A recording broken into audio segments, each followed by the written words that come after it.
Okay. तो currently आप लोग देख सकते हो लेफ्ट साइड में बायर्स का एक स्ट्रॉन्ग मोमेंटम था। उसके बाद सेलर्स का एक कैंडल आया था और बायर्स ने उसको रिट्रेसमेंट बनाकर कंटिन्यू साइन दिया था। उसके बाद बायर्स ने एक डोजी क्रिएट किया और कंटिन्यू साइन के बाद डोजी क्रिएट हुआ, इसलिए मार्केट अभी स्टक जोन में है। ओके, करेंटली कैंडल का आप लोग रिएक्शन देखो। ओके, सेलर्स पुश कर रहे रेड कैंडल के अपर वीक से। ओके, मैंने इधर से कॉल ऑप्शन की ट्रेड प्लेस कर दिया। अब रेड कैंडल के अपर वीक से सेलर्स पुश कर रहे थे, डैट मीन्स वहाँ पर क्या है, सेलर्स की पोजीशन है। सिंपल बात है। पर पहले कैंडल क्या ओपन होकर सेलर्स के पोजीशन को टच किया? नहीं भाइयों, पहले कैंडल ओपन होकर बायस के पोजीशन को टच किया। बायस का पोजीशन कहाँ पर है? प्रीवियसली रेड कैंडल कहाँ पर जाकर क्लोज हुआ है? 305 के राउंड नंबर पर। एग्जैक्टली उसी जगह से किसकी कैंडल बनी है? बायस की कैंडल। डैट मीन्स बायस की कैंडल की सोर्स कहाँ पर है? 305 के राउंड नंबर पर। वही बायर्स का पोजीशन है और पहले कैंडल नीचे आई, उसी पोजीशन को टच किया, इसलिए मैंने इधर से कॉल ऑप्शन की ट्रेड प्लेस किया। सिंपल है। अभी करंट कैंडल का आप लोग रिएक्शन देखो। ओके, सेलर पुश कर रहे हैं और बायर भी पुश कर रहे हैं। फाइट चल रही है बहुत जोर। ओके, कैंडल गई है 15 के राउंड नंबर पर। ओके, स्किप कर दिया मैंने, इधर से पुट ऑप्शन की ट्रेड प्लेस कर दिया। अब बहुत सारे लोगों को लगेगा सेलर्स के पोजीशन को स्किप कर दिया और मैंने इधर से पुट ऑप्शन की ट्रेड क्यों प्लेस किया, क्योंकि भाइयों प्रीवियसली आप लोगों को जैसा दिख रहा है कि 15 के राउंड नंबर एक सेलर्स का पोजीशन है, पर वो कोई सेलर्स की पोजीशन नहीं है। असल में सेलर्स की पोजीशन कहाँ पर है? 16 के राउंड नंबर।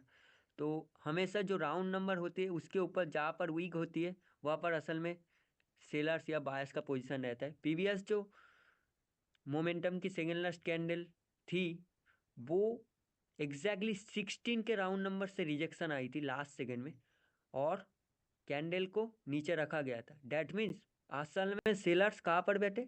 16 पर। ओके, करेंटली कैंडल को देखो। ओके, करेंटली कैंडल ग्रीन बनी है।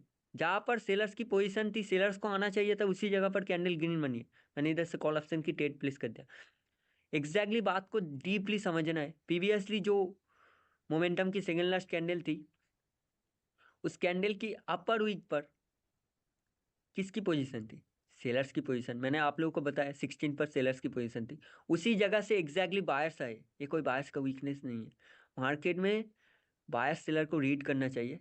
डोजी कम्युनिकेशन कैंडल होती है। आपको बात समझना है कि डोजी जब बनती है तो नेक्स्ट पार्टी कंटिन्यू कर सकती है, एक ऑपोजिट पार्टी। वैसे ही बायर सेलर पोजीशन से अगर कोई सेम पार्टी कंटिन्यू कर दे तो वो कोई वीकनेस नहीं है, वो स्ट्रांगनेस है। करेंटली कैंडल गैप डाउन क्या है? पहले कैंडल अगर ऊपर जाए और 325 का राउंड नंबर को टच करे तो मैं इधर से पुट ऑप्शन की ट्रेड प्लेस करूंगा। क्या कैंडल ने टच किया 325? नहीं किया और मैं ट्रेड प्लेस नहीं करूंगा, क्योंकि करेंटली कैंडल को रिवाइंड करके देखना। लास्ट में कैंडल ने प्रेशर लगाया था बायस का और कैंडल ग्रीन बनी थी पर गैप डाउन हुआ। बायस ने पुश किया और गैप डाउन हुआ। दैट मीन्स गैप डाउन किसने किया था? सेलर्स ने किया था। पर क्या सेलर्स ने 325 को टच किया? एक सेलर्स पोजीशन नहीं किया, तो मैं ट्रेड प्लेस नहीं करूंगा। भाइयों, मैं अक्सर बायर सेलर पोजीशन के साथ ट्रेड करता हूँ मार्केट में, और आपको भी ऐसे ही ट्रेड करना चाहिए बाइनरी ऑप्शन में कंफर्मेशन के लिए। करेंटली कैंडल को आप लोग देख सकते हो। करेंटली कैंडल 300 के लेवल पर स्ट्रगल कर रही है। ओके, कैंडल को ऊपर रखा गया और गैप अप हुआ है। पहले कैंडल एक बार नीचे आए, बायस के पोजीशन को टच करे, क्योंकि ये गैप अप बायस ने किया है। पहले ऊपर टच नहीं होनी चाहिए। ओके भाइयों, नीचे एक बार टच हो जाए, मैंने इधर से कॉल ऑप्शन की ट्रेड प्लेस कर दिया है, क्योंकि कैंडल ने नीचे टच किया पर उससे पहले कैंडल ने 305 का राउंड नंबर को टच कर लिया, इसलिए ये ट्रेड थोड़ी सी रिस्की है। क्योंकि गैप अप गैप डाउन में बायर सेलर पोजीशन काम करते हैं, तो आपको ये बात समझना होगा। और अब ये गैप अप सेलर्स आ सकती है इस गैप अप पर, क्योंकि मैंने थोड़ा रिस्की ट्रेड लिया है। अक्सर गैप को समझने के लिए आपको बायर सेलर पोजीशन, एंटी और बहुत सारी चीज़ें समझना पड़ेगा, fight, breakout. Okay, currently candle red बन रही है। ओके, लास्ट में ग्रीन बनी।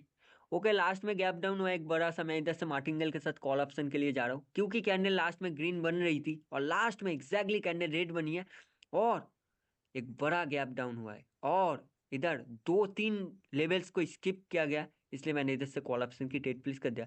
भाइयों, जितना बड़ा गैप उतना कैंडल रिवर्स। कभी सोचना मत कि जितना बड़ा गैप उतना बड़ा स्किप, ऐसा होता नहीं है।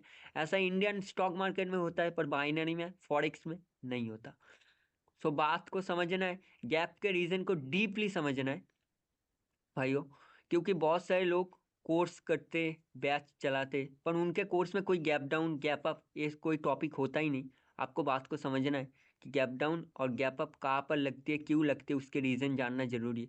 करेंटली कैंडल एग्जैक्टली 295 के राउंड नंबर के ऊपर क्लोज हुई है और फाइट करके क्लोज हुई है। डेट मीन्स 295 पर कौन बैठे, बायर्स बैठे। एक बायर्स का एंट्री चाहिए मुझे परफेक्टली बायर्स के लिए ट्रेड करने के लिए, एक बायर्स का एंट्री चाहिए। अभी तक एंट्री आई नहीं भाइयों, और टाइम होने लग गया। ओके, टाइम खत्म हो गया। बायर्स की एंट्री चाहिए थी भाइयों, एंट्री आई नहीं, बात को समझना है। ट्रेड प्लेस अब नहीं होगी, एंट्री का भी टाइम रहता है 30 सेकेंड। तो भाई 5 अपॉर्चुनिटी मिलते हैं 30 सेकेंड में, एंट्री आई नहीं भाइयों। ओके, कैंडल में लास्ट में बायर्स एंट्री दिया। ओके, करेंटली कैंडल ग्रीन बन रही है, मैं कॉल ऑप्शन की ट्रेड प्लेस करूंगा। ओके, कैंडल ने गैप डाउन कर दिया, मैंने पुट ऑप्शन की ट्रेड प्लेस कर दिया। एग्जैक्टली कैंडल अगर सेम प्लेस से ओपन होती प्रीवियस कैंडल की क्लोजिंग से, तो मैं इधर से कॉल ऑप्शन के लिए जाता। कैंडल ने गैप डाउन किया, तुरंत मैंने समझ लिया ये गैप डाउन किसने किया है, सेलर्स ने किया है।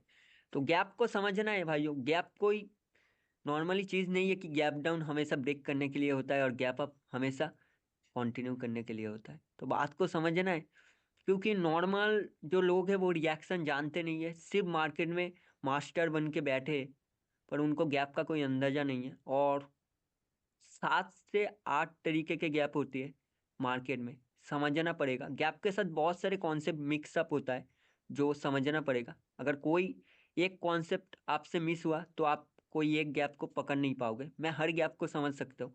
तो बात को समझना है डीपली। करेंटली कैंडल को कहाँ पर रखा गया, 285 के राउंड नंबर के ऊपर। बायर्स का पोजीशन कहाँ पर है, 280 पर। एक बार कैंडल 285 को टच कर ले, मैं इधर से कॉल ऑप्शन के लिए जाऊंगा। अब बहुत सारे लोगों को लगेगा सेलर्स का मोमेंटम है, बायर्स के 2 कैंडल को रिट्रेसमेंट बनाकर सेलर्स आए, मैं कॉल ऑप्शन के लिए क्यों जाऊंगा, क्योंकि कैंडल फाइट में हार गई है और कैंडल ने नीचे टच नहीं किया। भाइयों, पहले कैंडल कहाँ पर गई, 290, जहां पर सेलर्स का पोजीशन था। इसलिए कैंडल पहले कहा जा रही है, वो बहुत ज्यादा इंपॉर्टेंट है, बात को समझना है। ओके, करेंटली कैंडल को पुश किया बायर्स ने और 285 पर रखा है, कैंडल एक बार नीचे आए।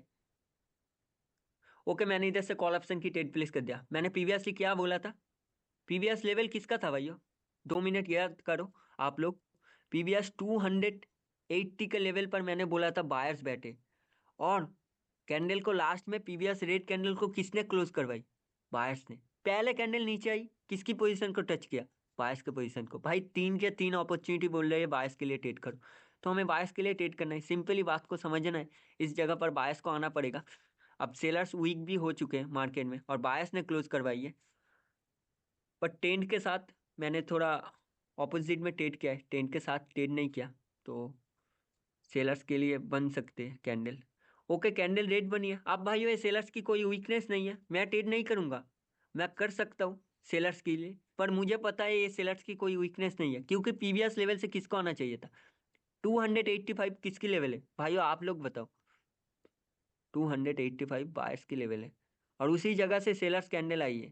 दैट मीन्स इस जगह पर भी सेलर बन सकते, पर मैंने ट्रेड क्यों नहीं किया, क्योंकि मुझे थोड़ा रिएक्शन में वीकनेस लगा, और इस जो प्रीवियस रेड हैमर कैंडल बनी है उसके लोअर वीक पर पूरा एक ग्रीन का अपट्रेंड था। तो अल्टीमेटली वो कैंडल दिखने में रेड था, पर वो कैंडल पूरा ग्रीन था। अभी करेंटली कैंडल रेड बन रही है भाई, 50-50 अपॉर्चुनिटी मैं नहीं लेता। करेंटली कैंडल को आप लोग देखो, बायस पुश कर रहे हैं। ओके, ओके, कैंडल ने गैप डाउन किया है, मैंने इधर से कॉल ऑप्शन की ट्रेड प्लेस कर दिया। अब कैंडल ने एग्जैक्टली कहाँ पर गैप डाउन किया है, प्रीवियसली सेलर्स की पोजीशन जो स्किप किया गया था उसी जगह पर गैप डाउन हुआ है। असल में सेलर चाहते तो इस जगह को स्किप कर सकते थे, पर सेलर्स ने एग्जैक्टली बायर्स के पोजीशन पर गैप डाउन किया है, इसलिए मैंने इधर से कॉल ऑप्शन की ट्रेड प्लेस किया है। तो गैप को समझना है डीपली। प्रीवियस जो हैमर कैंडल बनी थी उसकी लोअर वीक से एक अप ट्रेंड की शुरुआत हुई थी, दैट मीन्स उसके लोअर वीक पर कौन बैठे थे, बायर्स बैठे थे, और एग्जैक्टली कैंडल को ऊपर रखा गया। कैंडल स्किप करती, उसकी लोअर वीक को अगर स्किप कर देती तो मैं पुट ऑप्शन के लिए चला जाता, पर एग्जैक्टली उसी जगह पर गैप डाउन हुआ है, इसलिए मैंने इधर से कॉल ऑप्शन के लिए ट्रेड प्लेस किया। करेंटली कैंडल में 90 के लेवल पर सेलर्स का पोजीशन है, कैंडल पहले नीचे आई है, बायर्स के एक एंट्री दिखा दिया, और एग्जैक्टली एक स्ट्रॉन्ग एंट्री चाहिए थी मुझे, पर मैंने फिर भी इधर से कंटिन्यू का ट्रेड प्लेस कर दूंगा, क्योंकि सेलर्स की पोजीशन को अभी तक कैंडल ने टच नहीं किया, और एंट्री आई थी इतना स्ट्रांग नहीं आई थी, पर मुझे पता है बायर कंटिन्यू करेंगे, क्योंकि प्रीवियसली सेलर्स का मोमेंटम एग्जॉस्ट है। सेलर्स का पोजीशन कहाँ पर है? 290 के लेवल पर। तो अभी कैंडल 290 को अभी तक कैंडल टच नहीं किया, तो बात को समझना है सिंपली। ठीक है भाइयों, बायर्स सेलर पोजीशन गैप्स यही मार्केट में असल में होती है, ना कि कोई left side round number level target कुछ नहीं होता भाई। और जो होता है राउंड नंबर, तुक्केबाजी नहीं करते हम। ठीक है भाइयों, आई होप आप लोगों को बहुत अच्छी नॉलेज मिली होगी और यूनिक नॉलेज मिली होगी। ऐसी नॉलेज आप लोग कहीं पर देखोगे नहीं। करेंटली मेरी टारगेट फुल हो चुकी है। आज के लिए इतना ही भाइयों। और अगर किसी को गैप के रिलेटेड कोई डाउट है तो मुझे डायरेक्टली टेलीग्राम में पूछ सकते हो। मिलते हैं भाइयों नेक्स्ट वीडियो में।